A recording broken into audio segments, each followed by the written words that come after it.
It's late, your room is quiet, and you're scrolling your bank app again, hoping the numbers magically improve even though deep down you know they won't. You're lining up bills in your head, subtracting groceries from rent, mentally bargaining with yourself about which expenses can wait without exploding your entire month. Normally this is where panic hits, your chest tightens, and every random sound feels like a financial emergency lining up to ruin your already fragile balance. But tonight feels different in a way that's hard to explain, like the anxiety knob got turned down just enough for you to breathe.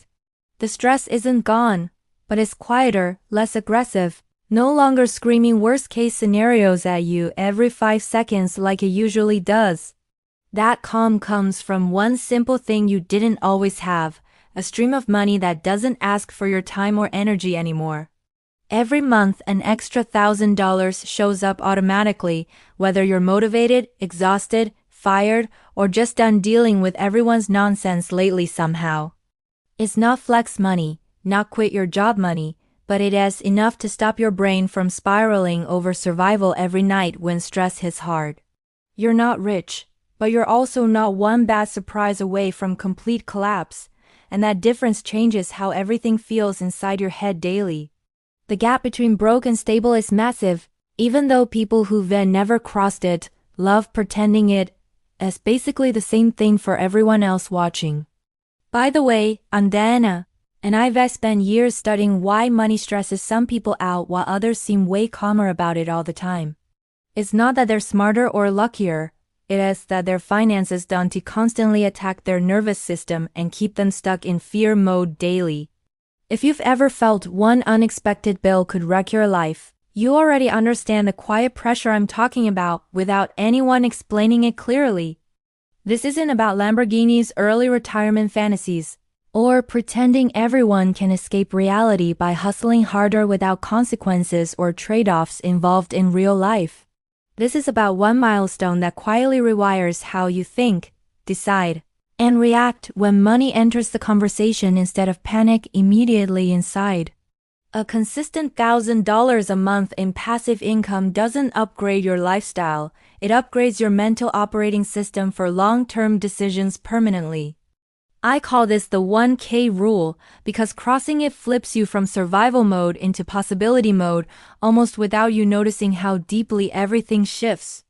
Most financial advice ignores this shift because it's not flashy, it doesn't sell dreams, and it won't go viral on social media platforms easily.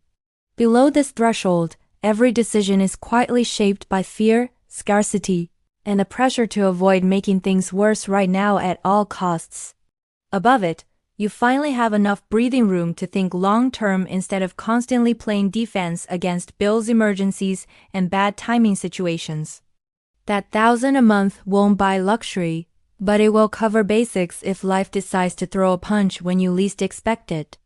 Groceries, utilities, minimum payments, the stuff that keeps you functional even when everything else feels unstable and threatening your sense of control daily mentally. Knowing that money will show up regardless of your mood changes how your body reacts to uncertainty in ways you don't expect initially anymore. Your nervous system finally relaxes enough for logic to come back online without being drowned out by panic every time money is mentioned externally. This is where decisions improve automatically, not because you're disciplined, but because you're not scared of immediate consequences ruining your entire situation financially and emotionally. Studies show people with small passive income streams negotiate harder, leave bad jobs sooner, and take smarter risks simply because they have options available. Not because they're braver humans, but because safety allows better thinking than desperation ever will when pressure is squeezing every choice they have to make. That's why the exact number matters less than reaching the point where your basics are handled automatically without your constant attention or effort required. In cheaper areas, that point might come sooner. In expensive cities, it may take more, but the shift is real regardless of location differences. Once essentials are covered, your brain stops sabotaging long-term plans just to feel safe today, because survival no longer dominates every calculation you make. Compare that to advice telling you to save millions someday, and it's obvious why people freeze instead of starting anything meaningful right now financially.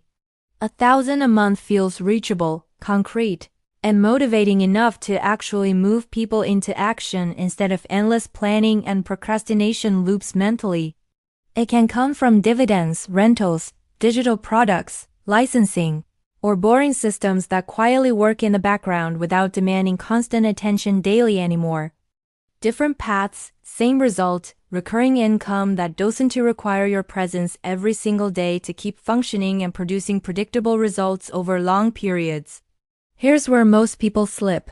They treat early passive income like bonus cash instead of foundation money meant to support future growth systems properly.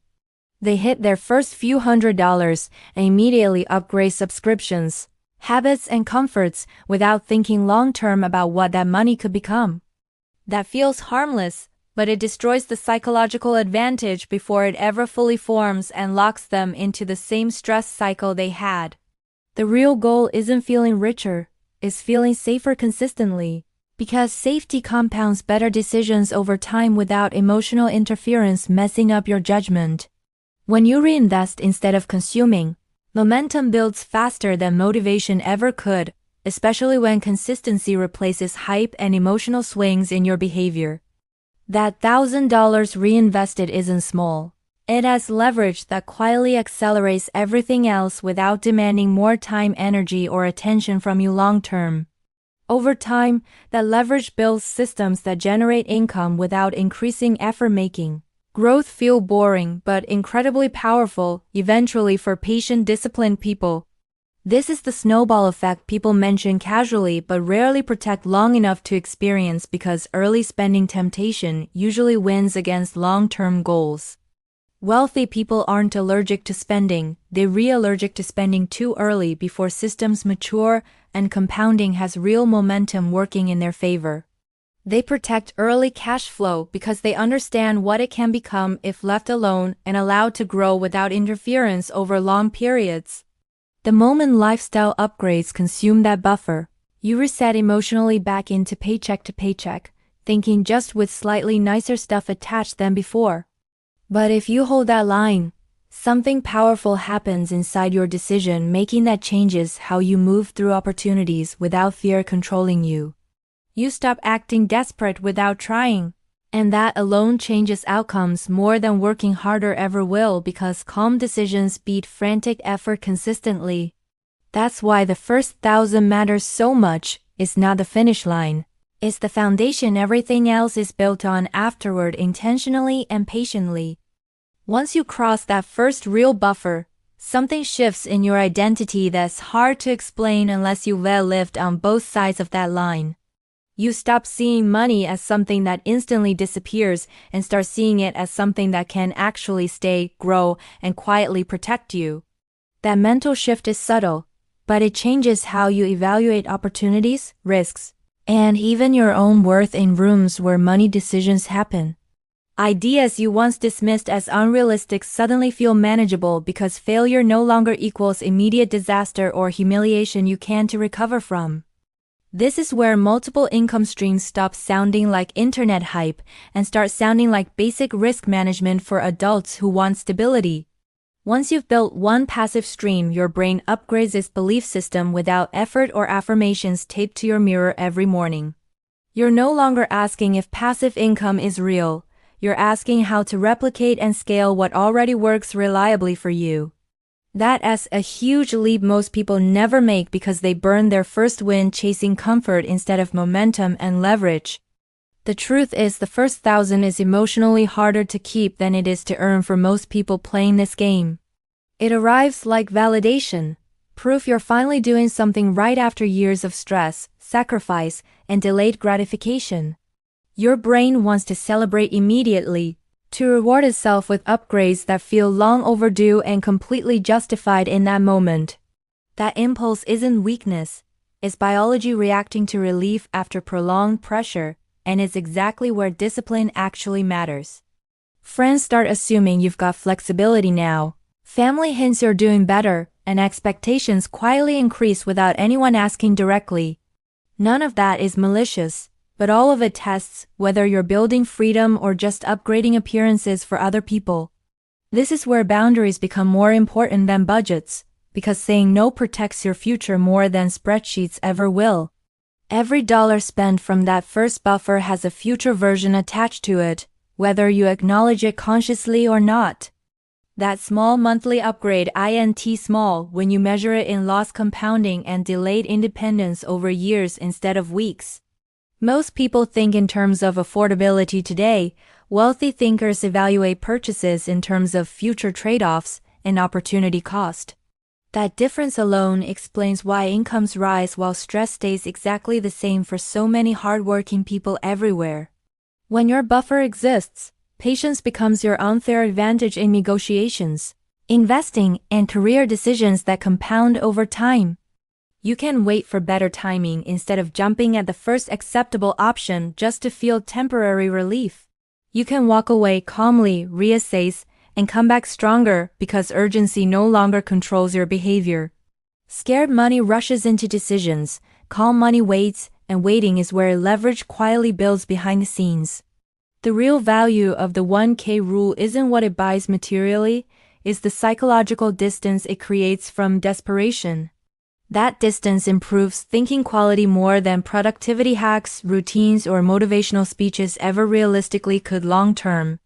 You stop reacting emotionally to market swings, bad news, or short-term setbacks that once felt catastrophic and personal. You naturally zoom out because survival isn't tied to this exact moment anymore, giving perspective room to operate properly. That's when investing stops feeling like gambling and starts feeling like planning with probabilities instead of hope. You're no longer chasing wins, you're constructing systems that don't care about mood, motivation, or daily fluctuations. Systems run quietly, consistently, and scale predictably when fed time and capital instead of emotional energy. Month after month, progress creeps forward without drama, and that boring consistency becomes incredibly powerful over years. Real confidence comes from knowing your life won't implode if one thing goes wrong unexpectedly tomorrow. That's why people with buffers sleep better even if their total income isn't headline impressive by internet standards. Their money works in the background while they focus on better decisions instead of constant survival calculations. This doesn't mean never enjoying life, it means choosing timing over impulse and understanding delayed rewards multiply later. Most people never experience that multiplication because they pull value out too early and kill momentum unintentionally. Think of the first 1,000 like planting season. You don't dig up seeds every week to check progress. You protect the ground, water consistently, and let time do the heavy lifting without interference. Dig too early and you sabotage growth while convincing yourself you're being proactive. That's why so many people plateau right after their first passive win instead of accelerating. They convert momentum into comfort instead of leverage, and comfort quietly slows everything down. Acceleration feels boring early but pays off aggressively later for people willing to delay visible rewards. Once you're past this phase, scaling to higher numbers stops feeling mythical and starts feeling procedural. The jump from 0 to 1,000 is belief. The jump beyond that is execution and patience combined. That's why protecting this milestone matters so much. It's the gateway between reacting to life and designing it deliberately. The system benefits when people stay anxious and reactive. Calm people are harder to exploit or pressure. So protect your buffer, reinvest aggressively, and let boring consistency do what hype never will long term. Like, subscribe, and share.